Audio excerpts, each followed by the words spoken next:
Hello বন্ধুরা, good morning. তোমরা সবাই কেমন আছো? আশা করি খুব খুব খুব ভালো আছো। আমরাও খুব ভালো আছি। মিঠু পিন্টুর পরিবার থেকে তোমাদের সবাইকে অনেক অনেক ভালোবাসা। তো বন্ধুরা, চলে আসলাম নতুন একটা দিন নিয়ে, নতুন একটা সকাল নিয়ে। তো বন্ধুরা দেখো, সকালটা আজকে শুরু করলাম সুন্দর একটা বৃষ্টি দিয়ে। তো দেখো, সকালবেলা বৃষ্টিটা আমি দেখতে পাই না, আজকে সকালবেলা ঘুম থেকে উঠে গেছি, তাই বৃষ্টি দেখতে পেলাম। তো যাই হোক, যখন আমি বৃষ্টি দেখছিলাম তখন বাজে হচ্ছে 7:14, আর তখন আমি বসে বসে র চা খাচ্ছিলাম। বর আজকে সকালে র চা করে দিয়েছে আমাকে। তারপরে আমি এখন বাজে হচ্ছে সকাল 11:45, আর তারপরে 9:30টার সময় বর আবার দুধ চা করেছে। তখন আবার বিস্কুট দিয়ে দুধ চা খেয়েছি। আজকে আমি স্পেশাল ফেসিলিটি পাচ্ছি, মানে আজকে আমার রান্না কাজবাজ সব বন্ধ, কেননা আমার প্রচণ্ড জ্বর এসছে সেই জন্য। আর বন্ধুরা, তোমরাও সাবধানে থেকো, জানো তো ঘরে ঘরে এখন খুব জ্বর হচ্ছে, আর এই জ্বরটা হলে না একদম কাহিল হয়ে যাচ্ছে মানুষ। মানে এতটা পরিমাণে গা হাত পা ব্যথা, মাথা ব্যথা, কোমর ব্যথা, সে আর বলার মতো না। মানে টোটাল শরীরটা একদম পুরো মাথা থেকে পা পর্যন্ত অসহ্য বিষ ব্যথা। তো যাই হোক বন্ধুরা, প্রচণ্ড ব্যথা, প্রচণ্ড ব্যথা। এখন আমি একটু ভালো আছি, সেই জন্য তোমাদেরকে ভিডিওটা শেয়ার করলাম। তো এগুলো তুলে রেখেছিলাম। তো যাই হোক, আজকে আমার ছুটি। রান্নাঘর থেকে ভর সকালবেলায় নিয়ে এসছে কচুরি আর ঝাল ঝাল আলু দিয়ে সয়াবিনের তরকারি। তো সকালটা ওইটা দিয়ে মানে খেলাম। তারপরে মেয়েকে বললাম, যে মেয়ে বললো আজকে তোমাকে রান্না করতে হবে না, তোমার শরীর ভালো না, তুমি শুয়ে থাকো, আমি রান্না করব। তাই মেয়েকে বললাম শুধু তাহলে ডিমের ঝোল আর ভাত করবি, আর কিছু করতে হবে না। আমি শুয়েই ছিলাম সকালবেলায় কচুরি খেয়ে। তারপরে সেই মেয়ে মানে ঢুকেছে রান্নাঘরে, তখন কটা বাজে, তখন বাজে হচ্ছে 11:30, আর এখন বেরিয়েছে বেলা 2টো বাজে, জানো। সেই থেকে এই পর্যন্ত আমার মেয়ে এইসব করে গেল। তো যাই হোক, ডিমের বড়া করেছে, মাছের ডিমের, আর এই যে ডিম আলু দিয়ে বিরিয়ানি করেছে। অসাধারণ বিরিয়ানিটা হয়েছিল বন্ধুরা, জানো তো। তো যাই হোক, খাওয়া দাওয়া হয়ে গেছে আমাদের দুপুরে। আর এখন বাজে কটা জানো? এখন বাজে হচ্ছে দুপুর 2:30, আর আমি না খাওয়া দাওয়া করে জানলাটা খুলে একটু বসেছিলাম। বাইরেটা একটু বৃষ্টি হচ্ছে, মেঘমেঘ করছে, তো দেখতে ভালো লাগছে বলে।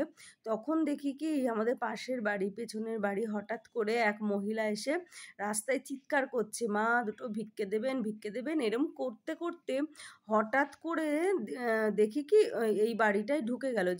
যে বাড়িটায় ঢুকলো মহিলাটা, দেখলে তো, সেই বাড়িটায় হঠাৎ করে ঢুকে গেল। মানে চুপচাপ রাস্তায় দাঁড়িয়ে ভিক্ষা চাইতে চাইতে ঢুকে গেল। তারপর প্রায় মিনিমাম 10 মিনিট পর গিয়ে এই মহিলা বেরোলো। আমার একটু সন্দেহ হচ্ছিল, আমি ভাবলাম যে কি হলো ব্যাপারটা। আর এদের বাড়িতে না কেউ থাকে না, এদের বাড়িতে সকালবেলায় বেরিয়ে যায় কাজে, আর সেই সন্ধেবেলা মানে রাত্রেবেলায় বাড়ি আসে, পুরোটাই ফাঁকা থাকে। আর শুধু একটা কুকুর থাকে, ওই যে বারান্দায় তোমরা দেখতেও পাচ্ছ, ঘুরছিল কুকুরটা। তো যাই হোক বন্ধুরা, এখানে দেখো, ভিক্ষা করার নাম করে চুরি করতে এসছে এদের বাড়িতে, ঢুকে প্রায় 10 মিনিট কী সব জন্য নিয়ে তারপরে বেরিয়ে গেল। বেরিয়ে গিয়ে আবার দুটো মহিলাকে পাঠিয়ে দিয়েছে। এই যে দেখো, তোমরা দেখতে পাচ্ছ, আমি এখানে বসে বসে কন্টিনিউ এই ভিডিওটা করে রেখেছি। তো আমি যে চোর ধরবো আজকে, হাতে নাতে এই জ্বর গায়ে দেখো চোর ধরেছি, যদি কোনো সময় কাজে লাগে, সেই জন্য আমি তুলে রাখলাম। তোমরা এই রকম মহিলাদের থেকে সাবধানে থাকবে বন্ধুরা।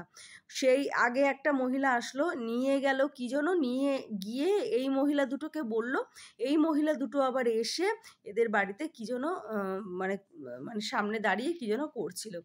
তো যাই হোক বন্ধুরা, তোমরা সবাই খুবই সাবধানে থেকো, দিনকাল ভালো না। তো গুড ইভিনিং, একদম চলে আসলাম সন্ধেবেলায়। তো সন্ধেবেলায় আর দেখো পুটির অবস্থা সন্ধেবেলায়, আর পুটি ওর বাবার সাথে বদমাইশি করছে খাবে বলে। আর আমি দেখো সন্ধেবেলায় চা খেয়েছি, ওষুধ খেয়েছি, খেয়ে এই যে দেখো শুয়েছিলাম। তো মেয়ে আমাকে বলছে, ওঠো ওঠো, একটু উঠে বসো, তোমার চুল আঁচড়ে দিই, এই করি সেই করি, এইসব বলছে। তো আমি বলছি চুপ কর তো, আমার ভালো লাগছে না। আর দেখো এই দুই বোন সেজেছে, দেখো আমার দেখো পুটি দেখো ছোট লাল টিপ পরেছে, আর দেখো আমার মেয়ে দেখো বড় একটা চাঁদ মামার মতো লাল টিপ পরেছে। তো যাই হোক বন্ধুরা, দুই বোন তো এইসব করে বেড়াচ্ছে আজকে। আমার যেহেতু শরীর খারাপ, তাই ওরা দুটো এইসব বদমাইশি করে বেড়াচ্ছে। তো বন্ধুরা সমানে বর বলছে সন্ধ্যেবেলায় কী খাবে কী খাবে, তো জ্বরের মুখ একদমই কিছু খেতে ভাল লাগছে না। আর মেয়ে ভাগ্যিস দুপুরবেলায় ডিমের ঝোল না করে একটু বিরিয়ানি করেছিল, সেই জন্য দুপুরবেলা একটু খেয়েছিলাম। আর রাতে আমি কিছু খাবো না বলেছি, মানে আমার মুখে কিচ্ছু ভালো লাগছে না। তো যাই হোক, আমি একটু ধোসা খেতে ভালোবাসি, তাই দেখো বর নিয়ে এসছে ধোসা, আর মেয়ের জন্য এনেছে মোমো। তো দুটো মোমো এনেছে, আর হচ্ছে এই একটা ধোসা নিয়ে এসছে। তো মেয়ে মোমো খাবে, আমি ধোসা খাবো। আমি এতটা ধোসা খাইনি, হাফ রেখে দিয়েছিলাম পিন্টুদার জন্য, আর মেয়ে মোমো রেখে দিয়েছিল পিন্টুদার জন্য একটু। তো চলো আজকে সন্ধ্যেবেলায় এটাই টিফিন করব। আর রাতের মানে সন্ধ্যের খাবার রাতের খাবার এটাই, কেননা রাতে আর আমি কিছু খাইনি, আমার ভালো লাগছিল না খেতে, মানে একদম মুখে রুচি নেই। তো সেই জন্য আর কি চলো এটা খেয়ে নিই ধোসাটা। তো আজকের মতো ভিডিওটা এখানেই শেষ করলাম। Tata, good night.